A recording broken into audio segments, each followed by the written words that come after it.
Olá pessoal, bom dia. Mais uma vez aqui a videoaulazinha da nossa aula de ciências, hoje quinta-feira, 9 de setembro, tá pessoal? Nossa videoaula hoje é bem específica, vamos só retomar aqui as nossas 2 semanas anteriores. Nós fizemos o trabalho avaliativo, ontem mesmo eu tive enviando para aqueles alunos que ainda não tinham realizado, tá? Entrei em contato com todos. Semana passada nós começamos e retomamos o assunto sobre tabela periódica, substâncias simples e compostas, e hoje nós vamos concluir, tá ok? Só que eu vou fazer no mesmo vídeo eu vou fazer a correção da semana anterior e a complementação da atividade, ok? Vamos para a tela, a nossa apresentação.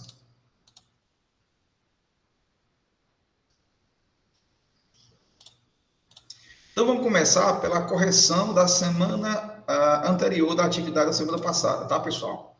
Então vamos lá. Primeira questão da página 104, exercício 4. Nós já até fizemos essa questão numa atividade bem anterior aí no primeiro semestre, vamos retomar. Classifique as substâncias abaixo como substâncias simples ou compostas. E aí, pessoal, eu fiz uma maneira bem explicada aqui, tá? Por que o item A é uma substância simples? Porque tem apenas um elemento na composição, só o hidrogênio, né? Vamos só lembrar, pessoal, que esse índicezinho aqui embaixo, esse 2, né? Ele está dizendo só quantos átomos de hidrogênio tem aqui. São 2 átomos de hidrogênio.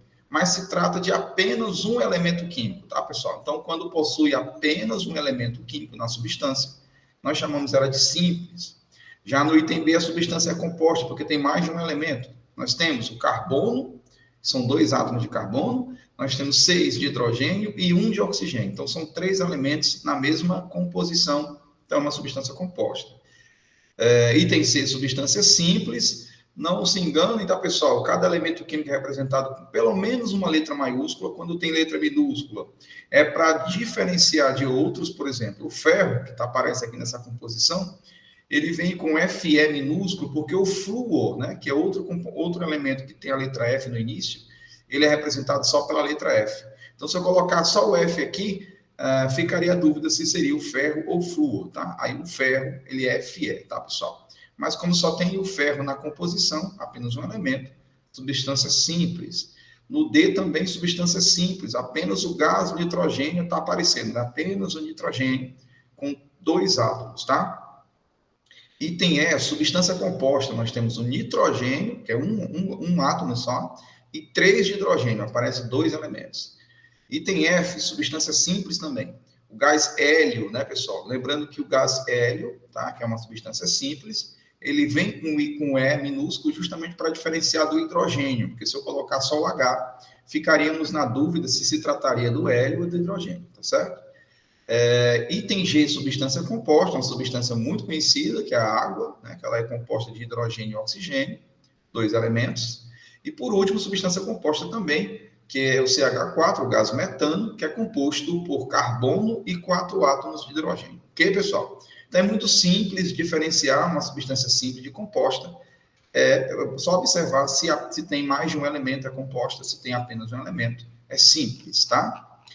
Aqui embaixo, a questão 6 diz o seguinte: um estudante realizou um experimento para investigar transformações químicas, né? Ele foi observar que tipo de reação aconteceria e que tipo de transformações a matéria passaria após aqueles experimentos, né? Ele mediu a massa de um pedaço de papel em uma balança, registrou o valor e, em seguida, queimou o papel sobre a balança para verificar sua massa final. Então, o objetivo do aluno aqui, do estudante, era verificar o que aconteceria com o peso desse papel, que é a massa, né? Antes de ser queimado e pós sofrer a queima, tá? Então, os resultados do experimento anotados pelo estudante foram os seguintes: a massa do papel no início era 2,4 gramas e no final deu apenas 65 centésimos de grama. Com base nisso, vamos às explicações para esse experimento. Vamos lá. A transformação observada na queima do papel é uma transformação física ou química? Pessoal, é uma transformação química porque ocorreu formação de novas substâncias. Nós alteramos a matéria do papel. O papel deixou de ser papel, ele virou apenas matéria carbonizada, tá, pessoal? Então, houve alteração da matéria, ok? E com isso, formação de novas substâncias. Como explicar a redução da massa após a queima? O papel ele é constituído por 3 elementos químicos, tá, pessoal? Antes dele ser queimado: o carbono, o hidrogênio e o oxigênio. o que caracteriza uma substância composta, né? Mais de um elemento. Quando ele é queimado, ele se transforma apenas em gás carbônico, que é até um gás que é liberado no ar, o que explica a diminuição da massa, tá, pessoal? Os resultados obtidos nesse experimento contrariam a lei da conservação das massas por Lavoisier, que fala que, mesmo que a matéria passe, né, por experimentos, por alterações, ela tende, né, a ter a sua massa conservada. Mas como, professor? Se aqui a massa do papel não foi conservada, esse papel perdeu parte de sua massa. Nesse caso, pessoal, o Lavoisier ele faz experimentos em recipientes fechados. No caso, o papel aqui estava num ambiente aberto e o gás, né, que foi liberado pelo papel depois de ser queimado, ele escapou no ar. Então, não tem como a gente conservar a massa. Então, uma coisa que os experimentos de Lavoisier se aplica. Não tem como assegurar, pois o recipiente não era fechado. Então, Lavoisier, ele fazia essa aplicação, mas sempre tomando esse cuidado de fazer esses experimentos em recipientes fechados. Então, nesse caso, não tem como assegurar que a proposta de Lavoisier se aplicaria aqui, porque o papel estava num ambiente aberto, ocorrendo assim perca de ar e perca de controle também da massa, tá, pessoal? Essas foram as duas questões da nossa última atividade. Na atividade de hoje, pessoal, que é uma complementação disso que nós estamos estudando, do material didático, tá? Vamos falar um pouquinho sobre combinação dos elementos químicos, né? Quando a gente combina esses elementos, a gente tem as substâncias simples e compostas. Nós vimos agora há pouco na correção. Vou só lembrar, tá, pessoal? Substâncias puras, formadas por um único elemento químico, são chamadas de substâncias simples. Nós vimos agora há pouco na primeira questão. Um exemplo, né? O gás oxigênio é uma molécula formada por 2 átomos de oxigênio. Nessa representação, há 4 moléculas de gás oxigênio. Por ser formado por um único tipo de átomo, certo? Embora tenha 4 átomos de oxigênio, ela continua uma substância simples, porque em sua composição não houve, né, mistura de outro tipo de elemento químico, apenas de oxigênio, só para a gente lembrar. Mas quando na composição, né, e aí os livros eles sempre destacam as cores, né, para distinguir isso. Aí você vai ver que vai aparecer alguns átomos aqui brancos, né?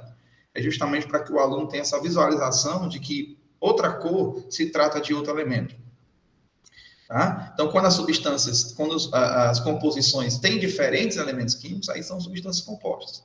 Aqui na imagem aparece, né, uma mistura da molécula de água que é composta por oxigênio e hidrogênio, né? Um átomo de hidrogênio, de oxigênio e 2 de hidrogênio. Então, é sempre observando a diferença entre cores e também as suas composições, tá?